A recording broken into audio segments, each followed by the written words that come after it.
राज्यात थंडीचा कडाका आज आणखी वाढलाय। निफाडमध्ये यंदाच्या सर्वात कमी तापमानाची नोंद झाली आहे। निफाडला काल रात्री तापमान 4 अंशांपर्यंत खाली आलं। नाशिकसह उत्तर महाराष्ट्राच्या सर्वच भागात गेल्या आठवड्यापासून जोरदार थंडी पडतेय। नाशिकमध्ये आज 6 अंश तापमान नोंदवण्यात आलंय, तर धुळ्यात यंदा गेल्या अनेक वर्षांचा रेकॉर्ड मोडीत काढत तापमान 4.2 अंशांवर आलंय। मुंबापुरीत यंदा गुलाबी थंडीने नागरिक सुखावलेत। यंदाच्या मोसमातलं सर्वात कमी म्हणजेच 11.9 अंश सेल्सिअस तापमानाची नोंद काल रात्री उपनगरात करण्यात आली आहे। नाशिकसह उत्तर महाराष्ट्रावर थंडीची लाट पसरली आहे। या कडाक्याच्या थंडीत नाशिकची गुलशनाबाद अशी ओळख सांगणारी गुलाब शेती बहरत चालली आहे। थंडगार वाऱ्यावर इथली फुलं डोलू लागली आहेत। निसर्ग असो किंवा नागरिक सगळेच थंडीचा आनंद घेत आहेत। धुळे जिल्ह्यात तापमानाचा निचांक नोंदवला गेलाय। जिल्ह्यात 4.2 अंश सेल्सिअस तापमानाची नोंद कृषी महाविद्यालयात करण्यात आली आहे। गेल्या 2 दिवसांपासून 24 तास गारठा राहत असल्यानं जिल्ह्यातील जनजीवनावर प्रतिकूल परिणाम झालाय। तापमान प्रचंड खालावल्यानं शरीराचं तापमान संतुलित ठेवण्यासाठी नागरिकांची चांगलीच दमछाक होतीये। रब्बी पिकांना याचा परिणाम दिसून येतोय। थंडीच्या लाटेमुळे शहरातील बाजारपेठ लवकर बंद होत असून या कडाक्याच्या थंडीचा सर्वाधिक सामना शाळकरी मुलांना करावा लागतोय। बचाव करण्यासाठी मुख्यमंत्री मित्र अभियानाच्या माध्यमातून कपडे वाटप करण्यात आलं। जळगाव जिल्ह्यातील चोपडा तालुक्यातील कुंड्यापाणी भागातील 8 गावातील आदिवासींना ब्लँकेटसह कपडे वाटप करण्यात आलं।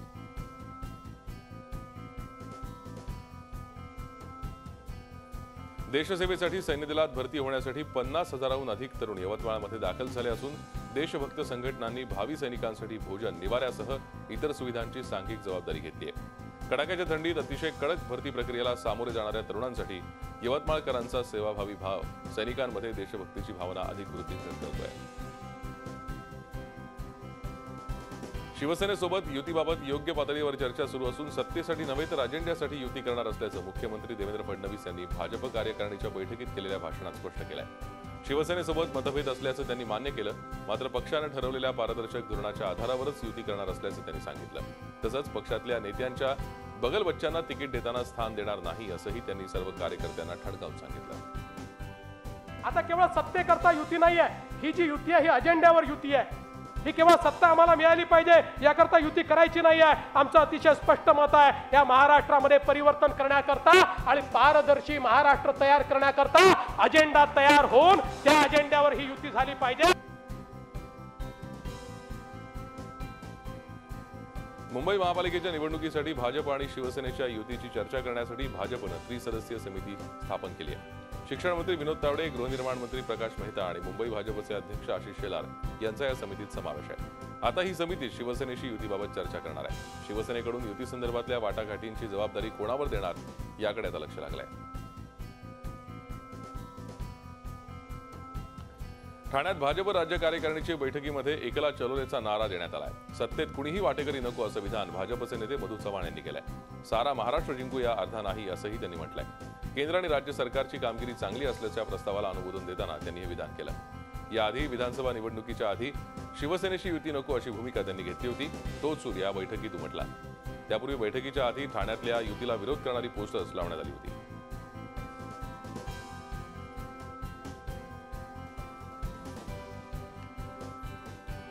पूर्वीची स्थिती आपली फार नगरपालिकेमध्ये चांगली नव्हती। राज्यामध्ये केवळ 8 नगरपालिकेचे आपले अध्यक्ष होते। 250 ते 300 वर आपले नगरसेवक नव्हते, परंतु केवळ कमळाच्या निशाणीवर 72 नगराध्यक्ष आणि जवळपास 1200 नगरसेवक या निवडणुकीमध्ये आपण यावेळेस निवडून आणू शकलो। परंतु नगरपालिकेच्या निवडणुका आपण यशस्वीपणाने जिंकल्या, पण या निवडणुकीनंतर आता जिल्हा परिषद, पंचायत समित्या आणि महानगरपालिकेच्या निवडणुकीला आपल्याला तोंड द्यायचं आहे। राष्ट्रवादीचे प्रवक्ते नवाब मलिक यांनी मुंबई भाजपचे अध्यक्ष आशिष शेलारांवरती भ्रष्टाचाराचे आरोप केले। मुंबई महापालिकेतील सुधार समितीच्या माध्यमातून भाजपनं मुंबईत कोट्यवधीचा घोटाळा केलाय। आशिष शेलारांनी 40 कोटी रुपये घेऊन वांद्रे हिल रोड येथील एक भूखंड बिल्डरच्या घशात घातला असा आरोप त्यांनी केला। एल्को मार्केटच्या समोर त्याच्यावर पब्लिक पर्पज आरक्षण असताना एक बिल्डर आहे, तो बांद्रामध्ये राहणारा आशिष शेलारच्या जवळचा माणूस आहे, त्याचे आरक्षण उठवून 40 कोटी रुपये इम्प्रूव्हमेंट कमिटीच्या लोकांनी घेतली. त्याची मध्यस्थता आशिष शेलार यांनी केलेली आहे आणि भाजपने इम्प्रूव्हमेंट कमिटीच्या माध्यमातून लाखो कोटीचा घोटाळा केलेला आहे. आम्ही त्याची सगळी यादी काही दिवसामध्ये आपल्याला देणार आहोत. मुंबई महानगरपालिका निवडणुकीत युती करायची की नाही याबाबतच्या घडामोडींना आता वेग आलाय. शिवसेना पक्षप्रमुख उद्धव ठाकरे यांच्या उपस्थितीत मुंबईतल्या सर्व विभाग प्रमुखांची बैठक मातोश्रीवर पार पडली. युतीबाबत अंतिम निर्णय पक्षप्रमुख उद्धव ठाकरेच घेतील. त्यांनी जर स्वबळाचे आदेश दिले तर तसं किंवा युतीचे आदेश दिले तरीही शिवसैनिक कुठल्याही परिस्थितीत निवडणुकीला तयार आहेत, असं शिवसेना आमदार अॅडव्होकेट अनिल परब यांनी बैठकीनंतर स्पष्ट केलं. युती झाली तर मुंबईतल्या कोणत्या जागा भाजपला सोडायच्या या संदर्भातही उद्धव ठाकरेंनी या बैठकीत आढावा घेतला. राष्ट्रवादी काँग्रेसच्या कार्यकर्त्यांनी राष्ट्रवादीच्या विरोधात आंदोलन केलं. आमदार विद्या चव्हाणांच्या समर्थकांचा राष्ट्रवादी काँग्रेस कार्यालयावरती मोर्चा निघाला. उत्तर पश्चिम जिल्हाध्यक्ष अजित रावराणे यांच्या विरोधात हे आंदोलन करण्यात आलं. मात्र या आंदोलनामुळे पालिका निवडणुकींच्या तोंडावर राष्ट्रवादी काँग्रेसमधील गटबाजी चव्हाट्यावर आली आहे. निवडणुकीत भाजपला यश मिळालं तर गोव्याच्या मुख्यमंत्रीपदी मनोहर पर्रीकरांचं पुनरागमन होण्याची शक्यता निर्माण झाली आहे. गोव्यात नवनिर्वाचित आमदारच मुख्यमंत्री ठरवतील, मग तो दिल्लीचा असू शकतो किंवा गोव्यातलाच, असं केंद्रीय परिवहन मंत्री नितीन गडकरींनी म्हटलंय. 5 राज्यातल्या विधानसभा निवडणुका आणि राज्यातल्या मनपा निवडणुकींच्या पार्श्वभूमीवर झी 24 तासला दिलेल्या मुलाखतीत गडकरींनी हे विधान केलंय. याशिवाय गडकरींनी अनेक महत्त्वाच्या मुद्द्यांवर आपली रोखठोक मतं मांडली आहेत. राज्यातील 10 महानगरपालिका निवडणूक कार्यक्रमाची घोषणा बुधवारी संध्याकाळी 4 वाजता निवडणूक आयोगानं केली. निवडणुकीची घोषणा करताच आचारसंहिता लागू करण्यात आल्याचं देखील निवडणूक आयोगातर्फे स्पष्ट करण्यात आलं. त्यामुळे राजकीय पक्षातर्फे करण्यात असलेली जाहिरातबाजी ताबडतोब बंद करणं गरजेचं होतं. असं असतानाही नागपुरातील अनेक चौकात राजकीय होर्डिंग आजही दिसून आले. यात प्रामुख्यानं भारतीय जनता पक्षाची होर्डिंग्स आहेत. त्याचबरोबर पेट्रोल पंपावरील प्रधानमंत्र्यांचे होर्डिंग देखील काढण्यात आलेले नाही. यवतमाळच्या मारेगाव येथील चिंधुजी पुरके प्राथमिक आणि माध्यमिक आदिवासी आश्रमशाळेतील 56 विद्यार्थ्यांना दुपारच्या भोजनातून विषबाधा झाली आहे. विद्यार्थ्यांवर मारेगावच्या ग्रामीण रुग्णालयात उपचार सुरू आहेत. राज्याचे माजी शिक्षण मंत्री आणि काँग्रेस नेते वसंत पुरके या शाळेचे संचालक आहेत. आता विद्यार्थ्यांच्या प्रकृतीचा धोका टळला असला तरी आश्रमशाळांमध्ये असे प्रकार वारंवार घडत असल्यानं पालकांमध्ये चिंतेचं वातावरण आहे. महिलांनी गावात दारूबंदी करूनही पोलिसांच्या आशीर्वादानं दारूचे अड्डे सुरू झाल्याचा आरोप करत महिलांनी यवतमाळचे पालकमंत्री मदन येरावार यांना घेराव घातला. राळेगाव तालुक्यातील आंजी येथील यवतमाळमध्ये धडक देऊन पालकमंत्री मदन येरावार यांनी या गावात दारूबंदीची पाहणी केली. पालकमंत्री येरावार यांनी तात्काळ पोलीस निरीक्षकांशी संपर्क साधून अवैध दारूभट्ट्या बंद करण्याचे निर्देश दिले. त्याचबरोबर जिथे अवैध दारूभट्ट्या सुरू आहेत तिथे बीड जमादारावरती यापुढे कारवाई करू असंही पालकमंत्री मदन येरावार यांनी सांगितलं. ग्रामीण भागातील लोकांना आरोग्याच्या सुविधा मिळाव्यात, त्यांच्या आजाराचं निदान व्हावं म्हणून भारतीय जनता पक्षानं जनसुराज्य पर्वा अंतर्गत दिग्रसच्या कलगाव इथे भव्य रोगनिदान शिबिर आयोजित केलं. नेत्ररोग, हृदयरोग, अस्थिरोग, वातविकार, स्त्रीरोग आणि बालरोग तपासणीसह तज्ज्ञ डॉक्टरांनी मोफत उपचार आणि औषधं वितरित केली. मोठ्या संख्येनं ग्रामीण भागातील रुग्णांनी या शिबिरात हजेरी लावली.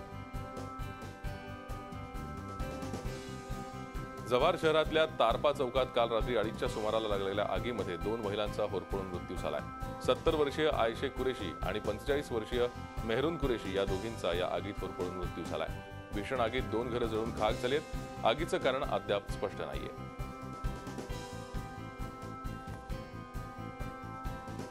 नजर चुकीनं सीमा ओलांडून पाकिस्तानात पोहोचलेल्या भारतीय जवान चंदू चव्हाण यांची पाकिस्तान लवकरच सुटका करेल अशी माहिती संरक्षण राज्यमंत्री सुभाष भामरे यांनी दिली आहे. चंदू चव्हाण हे धुळ्यातील जवान असून ते चुकून पाकिस्तानच्या हद्दीत पोहोचले तेव्हापासून चंदू चव्हाण पाकिस्तानच्या कैदेत आहेत. यानंतर भारताकडून चंदू चव्हाण यांच्या सुटकेसाठी प्रयत्न सुरू आहेत.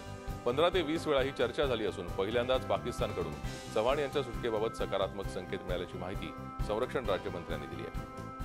So far the DGM has spoken to their counterpart minimum 15 to 20 times. And the last time, that is 2 days back, when he spoke to the DGMO of Pakistan, so this was the first time we got much better signals. They said that our inquiry is getting over and very soon we will be releasing Chandu Chauhan. Vaduj Dahiwadi रस्त्यावरती वडूजपासून 4 kilometre अंतरावर खाद्यतेलाचा tanker पलटी झाल्यानं दुष्काळी तालुक्यातील स्थानिक लोकांनी बातमी मिळताच गर्दी केली. घरातील किटली, भांडी, बादली मिळेल ते भांडं घेऊन थेट खाद्यतेलाची मनमुराद लूट केली. नागरिकांनी या संधीचा फायदा घेत वर्षभराचं खाद्यतेल घराघरामध्ये मिळेल त्या भांड्यात साठवून ठेवलंय. हा अपघात सकाळी घडला असून अपघातात कोणीही जखमी झालेलं नाहीये. मनमाड रेल्वे बुकिंग कार्यालयाजवळ झोपलेल्या प्रवाशासह एका अपंग भिकाऱ्याला बेदम मारहाण करण्यात आली. मारहाण करणारा दुसरा तिसरा कोणी नसून चक्क मनमाड रेल्वे पोलीस जयकुमार तायडे आहे. रात्री या पोलिसानं भिकाऱ्याला अमानुषपणे काठी आणि लाथांनी मारहाण केली.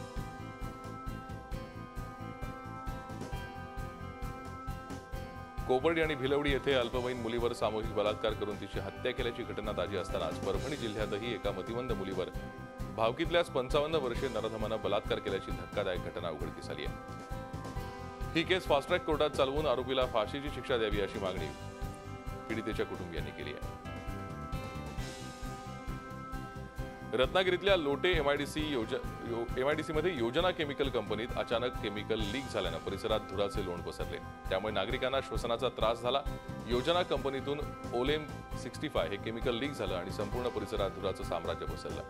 धूर आणि उग्र वास यामुळे आसपासच्या नागरिकांना श्वसनाचा त्रास जाणवू लागल्यानं त्यांना परशुराम रुग्णालयात दाखल करण्यात आलं. कंपनीत कोणतीही सुरक्षा नसल्यामुळे हा प्रकार घडल्याचा आरोप ग्रामस्थांनी केला आहे.